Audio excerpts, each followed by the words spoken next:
అందరికీ నమస్కారం. నేను మీ బీసరెడ్డి. దయచేసి ఈ వీడియో మాత్రం చివరి వరకు చూడండి. ఈ వీడియో మీకు నచ్చితే నా ఛానల్ సబ్స్క్రైబ్ చేయండి. మీ ఫ్యామిలీ మెంబర్స్కి, ఫ్రెండ్స్కి ఈ వీడియోని షేర్ చేసేదానికి ప్రయత్నించండి. మీకు మరీ రిక్వెస్ట్ చేసుకుంటున్నాను, చివరి వరకు అయితే ఈ వీడియో చూడండి. రూపాయికే చంద్రబాబు నాయుడు గారు ఐటీ కంపెనీలకు భూములు అప్పచెప్పాడు. దోచేసుకుంటున్నారు. ఎందుకు ఇవ్వాలి? వాళ్ళకి రూపాయికి ₹10 భూములు వాళ్ళకి ఎందుకు ఇవ్వాలి? ఇది కొంతమంది వ్యక్తులు దుష్ప్రచారం చేస్తున్నారు ఈ రాష్ట్రంలో. వాస్తవంగా చెప్పాలంటే మీకు కూడా డౌట్ రావచ్చు. ఎందుకనంటే అమరావతిలో ఇటుక కూడా పెట్టలేదు అని చెప్పి వైఎస్ఆర్సీపీ వాళ్ళు విషప్రచారం చేస్తే దాన్ని నమ్మి 2019లో వైఎస్ఆర్సీపీని అఖండ మెజారిటీతో గెలిపించారు. అబద్ధానికే ఈ రోజుల్లో పవర్ ఎక్కువ అండి. వాస్తవాన్ని ఎవరు విశ్వసించరు, నమ్మరు, చెప్పినా వినరు అసలుకి. అదే అమరావతిలో దాదాపుగా 5 ఏళ్ళు జగన్మోహన్ రెడ్డి గారు పరిపాలన చేశాడు. అంతకుముందు చంద్రబాబు నాయుడు గారు 3 ఏళ్ళు పరిపాలన చేశాడు. కానీ వైఎస్ఆర్సీపీ ఇటుక కూడా పెట్టలేదంటే జనాలు నమ్మేశారు. అలాగే ఈరోజు రూపాయికి భూముల్ని అప్పనంగా అప్పచెప్తున్నాడు, దోచుకుంటున్నాడు అని అంటే మీరు నమ్మేస్తారు.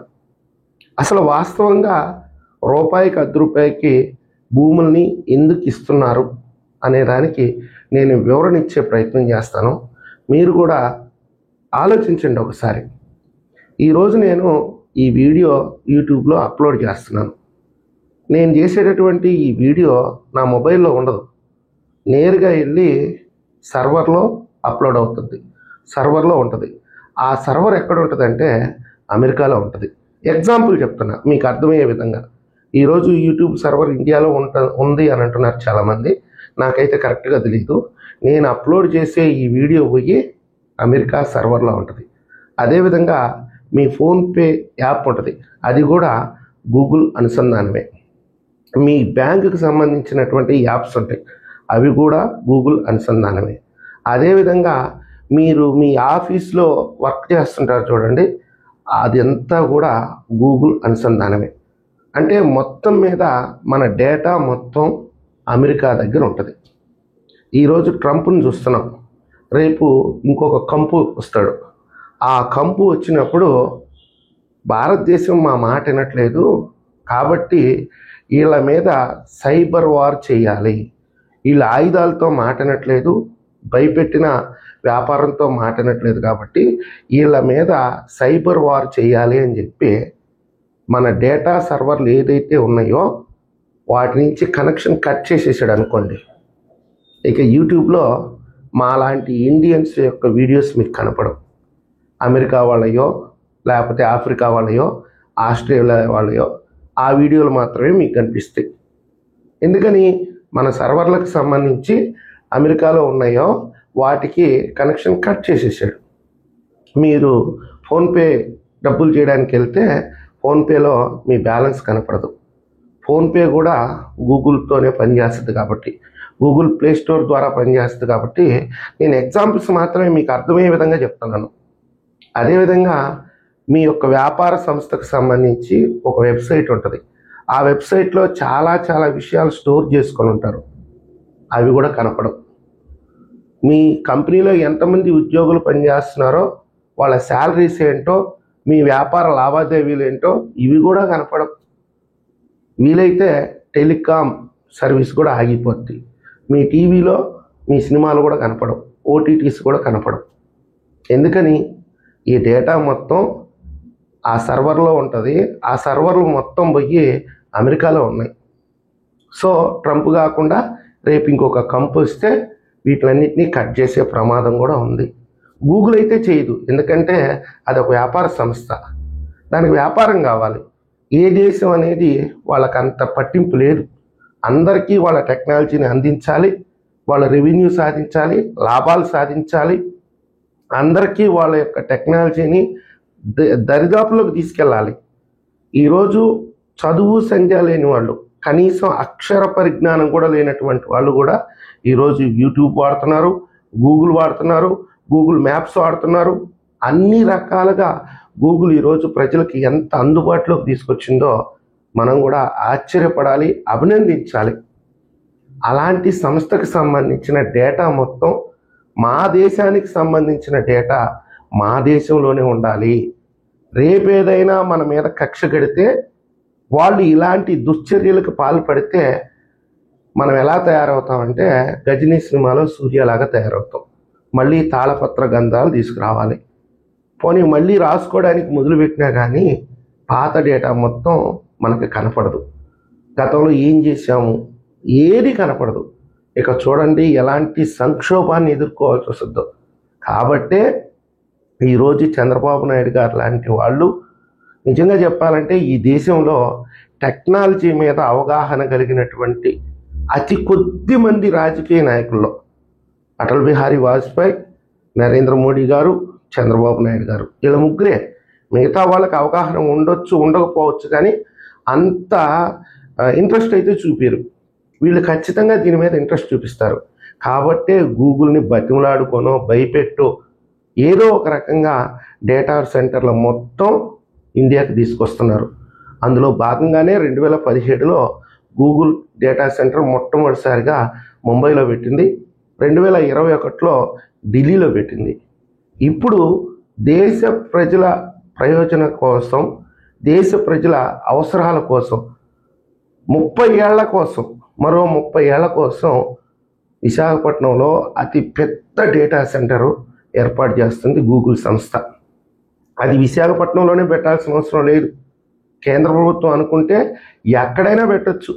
వాళ్ళ సొంత రాష్ట్రం గుజరాత్లో పెట్టుకోవచ్చు, మధ్యప్రదేశ్లో పెట్టుకోవచ్చు, బాంబేలో పెట్టుకోవచ్చు, ఎక్కడైనా పెట్టుకోవచ్చు. కానీ విశాఖపట్నానికి తీసుకురావడంలో చంద్రబాబు నాయుడు గారు, నారా లోకేష్ గారు, పవన్ కళ్యాణ్ గారు ఏ విధంగా కృషి చేస్తుంటారో మీరే ఒకసారి ఆలోచించండి. 50,000 కోట్ల పెట్టుబడి, దాదాపుగా వేలల్లో ఐటీ ఉద్యోగాలు వస్తాయి. ఒక ఐటీ ఉద్యోగాలే కాదు, ఎక్కడైతే ఈ డేటా సెంటర్ని ఏర్పాటు చేస్తే ఆ నగరమే అభివృద్ధి పదంలో దూసుకెళ్తుంది. వేలాది మంది ఉద్యోగాలు వస్తారు, వ్యాపారాలు జరుగుతాయి, రియల్ ఎస్టేట్ పెరగద్ది, రెంట్లు పెరగతాయి, అనేక రకాలుగా లాభం వస్తుంది, ట్యాక్స్ పే చేస్తారు. అదంతా కూడా రాష్ట్ర ప్రయోజనాలే. కాబట్టి చంద్రబాబు నాయుడు గారు పట్టుబట్టి గూగుల్ ప్రతినిధులతో 1కి 10 సార్లు సంప్రదింపులు జరిపి నారా లోకేష్ గారు అనునిత్యం పర్యవేక్షించి ఈరోజు గూగుల్ సంస్థని ఇక్కడికి తీసుకొస్తే భూములు ఇస్తుంటే ఈరోజు ప్రభుత్వం దాన్ని అడ్డుకుంటున్నారు, కోర్టులో కేసులు వేస్తున్నారు. టాటా టెలికమ్యూనికేషన్, టాటా టీసీఎస్కి భూములు ఇస్తుంటే దాన్ని కూడా అడ్డుకుంటున్నారు. ఈరోజు సర్వర్ల అనుసంధానం అంటే నెట్వర్కింగ్ సిస్టమ్. ఈరోజు మనం ఇక్కడ కూర్చొని గూగుల్లో ఆఫ్రికాలో ఏం జరుగుతుందో సెర్చ్ చేస్తే ఆఫ్రికాకు సంబంధించిన సమాచారం తెలుస్తుంది. న్యూజిలాండ్లో ఏం జరుగుతుంది అనేది సెర్చ్ చేస్తే న్యూజిలాండ్కి సంబంధించిన సమాచారం తెలుస్తుంది. అంటే ఇక్కడ మనం సెర్చ్ చేసినప్పుడు న్యూజిలాండ్లో ఉండే సర్వర్కి కనెక్ట్ అవుతుంది. ఈ నెట్వర్క్ సిస్టమ్ మొత్తం కూడా టీసీఎస్ దగ్గర ఉంది, రిలయన్స్ దగ్గర ఉంది.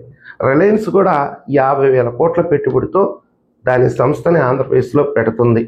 దానికి కూడా భూములు కేటాయించారు, టీసీఎస్కు భూములు కేటాయించారు. వీటినన్నింటినీ కూడా ఇక్కడ ఆంధ్రప్రదేశ్కి తీసుకొస్తున్నాడంటే చంద్రబాబు నాయుడు గారి గొప్పతనాన్ని మనం ప్రశంసించాలి. అంతేగాని రూపాయికి భూములు ఇస్తున్నాడు, ₹10 భూములు ఇస్తున్నాడు, అల్లా కులం వాడికి దోసి పెడుతున్నాడు, అల్లా ప్రాంతం వాడికి దోసి పెడుతున్నాడు. ఏమి నికృష్టమైన రాజకీయం అండి ఇది. మీరే ఆలోచించుకోండి. రేపు ఏదన్నా విపత్తు సంభవించి గూగుల్కి సంబంధించినటువంటి నెట్వర్క్ సిస్టమ్ని ఆపేస్తే మన పరిస్థితి ఏంటి? ఇందుకోసంగా రాజకీయాలు చేయాలా? ఈరోజు 19,50,000 ఒక ఎకరానికి చెల్లిస్తుంది గవర్నమెంట్. ఎందుకు ఆ సంస్థ కొనుక్కోలేదా?